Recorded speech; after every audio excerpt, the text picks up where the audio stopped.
Hey everyone, good morning.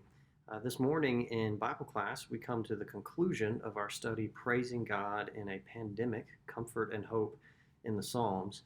I hope that this has been not only an enjoyable but also a really beneficial class for you each week. My goal was to get us thinking about how to approach God and be honest with Him about our thoughts and our feelings in times of trial. And since we're now going into about our sixth month of life being totally different with the pandemic, with social distancing and masks and sanitizing and news reports that can be troubling and all those things. Since we're going into about our 6 month of all that, that seemed like an especially appropriate thing for us to be thinking about. And there is no better way to honestly approach God with our thoughts and feelings than by using the very scriptures that He has given us that are meant almost precisely for this very purpose. And I'm talking, of course, about the Psalms. And so this class wraps up today, but in some ways, I don't really mean for it to really end. I wanted to introduce us to different kinds of Psalms and walk through a Psalm each week to kind of set us on the road of using the Psalms this way often. And I wanted to get us meditating on the Psalms together so that we can all come away from this study with a better appreciation of how these Psalms are always there for us and we can always turn to them. And if this series has especially resonated with you, let me encourage you to keep on reading through different Psalms and letting them bless you as you approach God through them. So now that we've looked at the major types of Psalms that are in the book of Psalms, I'd like to offer some final reflections, focusing mainly on some common themes that connect the Psalms that we've looked at together, even though, of course, each Psalm is really quite different from the others. But I'd like us to do that. And then I'd like to go ahead and give us a preview of what we'll be studying next in our Sunday morning Bible classes. So we've looked at the major categories of Psalms for the past 4 weeks. And just to refresh our memory, we looked at lament Psalms with Psalm 13, praise Psalms with Psalm 103, thanksgiving Psalms with Psalm 138, and royal Psalms with Psalm 2. And each of these psalms has been very different from one another, reflecting very different circumstances and expressing different emotions, and they have their own unique message that they communicate to us, even as we might use them to communicate to God. And this is actually the first reflection from this series that I'd like to make. Life is complex and changing and unpredictable, but we can always respond to life from a place of faith. God knows that life is ever changing and that life can get really tough sometimes, and that we will experience a huge range of emotions, both positive and negative, all through life. And He has provided us with scriptures that are suited to these things. And from the Psalms, I think we get a strong reminder that faith is not just a nice fantasy that we can think or feel when life is going well, or something that we associate with one particular emotion or one particular season in life. Faith is something that is as multi-sided as life itself is. And we can always respond to things happening in our world from a place of faith.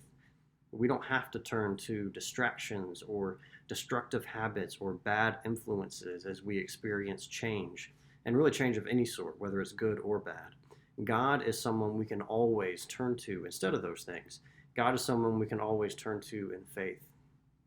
And even though each of these Psalms have been very different from one another, again, they have different circumstances, they express different emotions, they have different ideas, even though they've been very different from one another, I hope you've been able to see some common themes that run through each of them.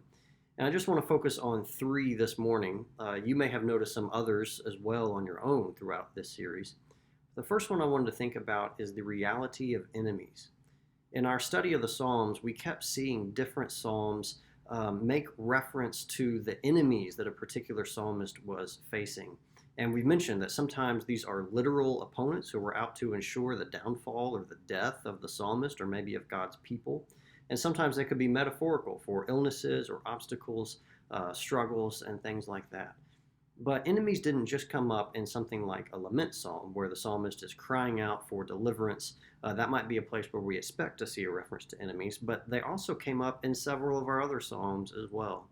And I think this reminds us that there is a degree to which the world is always an adversarial place for the people of God. Satan is our enemy, and he wants nothing more than to pull the people of God away from God. The world can also be our enemy, sometimes actively so, as some people intentionally wage war against the gospel and against God's people, and sometimes passively so, as unbelievers simply live their lives, but the societies and the cultures of the world are all at odds with the gospel in one way or another, and often we have to really fight the pull towards those parts of the society and the culture that we're in that can lead us away from God. And also, even if we wouldn't always call them enemies, sometimes we just have people who we have difficult relationships with. It might be contentious coworkers or difficult family members or other people who we find ourselves in conflict with on a regular basis. This is a reality of living in our fallen world as children of God. But a theme that kept coming up in the Psalms was God's power over our enemies. And we repeatedly saw that God protects, God watches over, and he delivers his people from those who would seek to do them harm or harm their relationship with him. And this leads into the second theme that ran through our Psalms, a continual recognition of God's enduring faithfulness. Each psalm that we looked at spoke to the faithfulness of God. Even in our lament psalm that we looked at, when the psalmist was crying out for deliverance from enemies, he did it in a way that recognized that there was no one else to turn to for deliverance. God was truly the only hope. Praise and thanksgiving psalms focused on what God has done in the past to preserve and protect his people, which in turn reminds us that our present and our future are also secure in God. And the royal psalm that we looked at showed how the enemies of God's people stand no chance against God, so much so that God mocks their vain attempts to plot against him and plot against his people. And lament psalms remind us that sometimes God's faithfulness is hard to detect, and sometimes it simply seems absent. But even still, our lament psalm ultimately ended with a declaration of trust in God, even when he seems so absent. Something the Psalms that we've looked at have taught us is that God is our rock. God is frequently described as a rock in the Psalms, although he wasn't actually called a rock in any of the Psalms that we looked at. But the idea was certainly there as the Psalms kept coming back to his faithfulness. And Jesus also teaches us that when we build our lives on his word and his teachings, we are like a wise man who built his house on a rock, which means that the house endures the winds and the waves of life. And if we go with that image and picture a rock that gets repeatedly pummeled by the wind and the waves and the storms and yet still endures, that is a powerful visualization of the way the Psalms have described God over the past few weeks.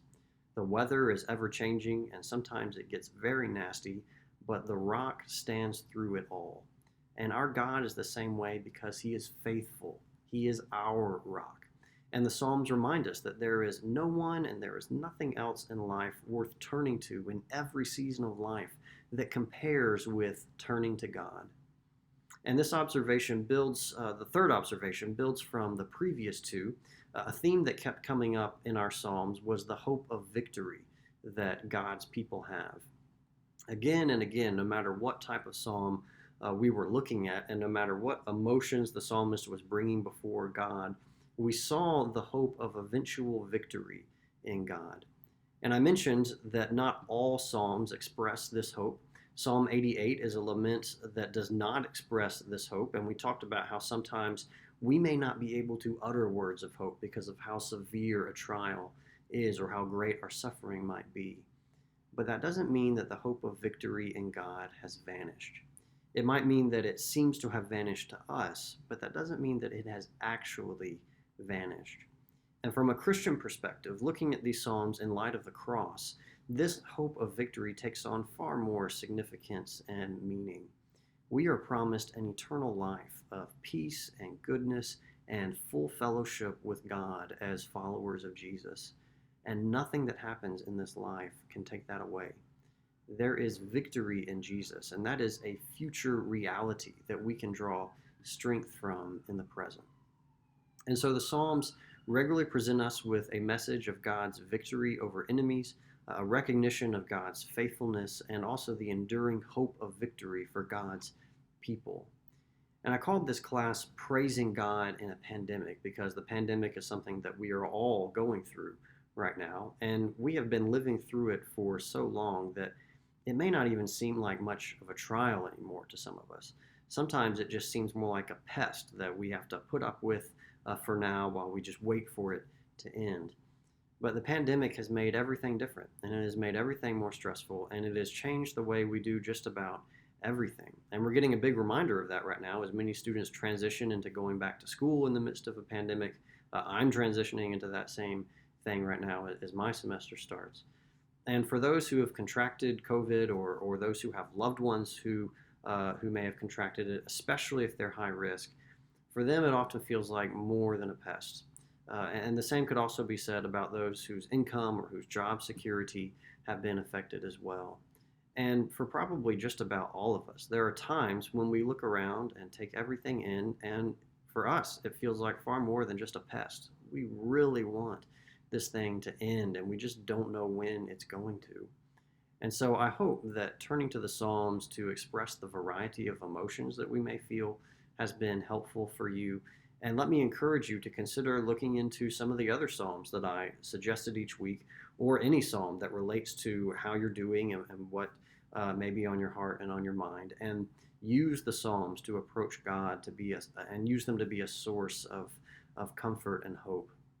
And that's really something that we can do all the time, whether there's a pandemic going on or some other trial going on, or no trials going on. It's something that we can do all the time. And so I'd like to give a little preview of what we're going to begin studying in Sunday morning Bible class next, now that we've brought this series to a close. Our next series is what I'm calling Longing for Home, and it's a study of the book of 1 Peter. I selected the title because the theme of Christians living as strangers and exiles in the world is a big theme in 1 Peter. Our Wednesday night study of James is also coming to a close here in just a couple of weeks, and we're going to begin quite a different class in there when that class ends. But this class in 1 Peter that we're going to be doing on Sunday mornings is going to be very much in the spirit of that James class. And while I want us to be willing to look at some complicated things when they come up in the text of 1 Peter, well, I want us to do that. For the most part, I want to keep things focused on how to practically live out and apply the teachings of 1 Peter in our daily lives. And so I'm excited for that class. I think 1 Peter is an excellent letter that sometimes gets overshadowed by all the letters of Paul, but there are some really rich ideas along with some very practical applications for us in 1 Peter. And so again, I hope our time in the Psalms has been a blessing to you. The Psalms are an incredible gift from God, and I hope that we always continue to find comfort and hope in them. But thank you for joining us for class today. Hope to see some of you in worship soon, and I hope all of you take care. Thank you.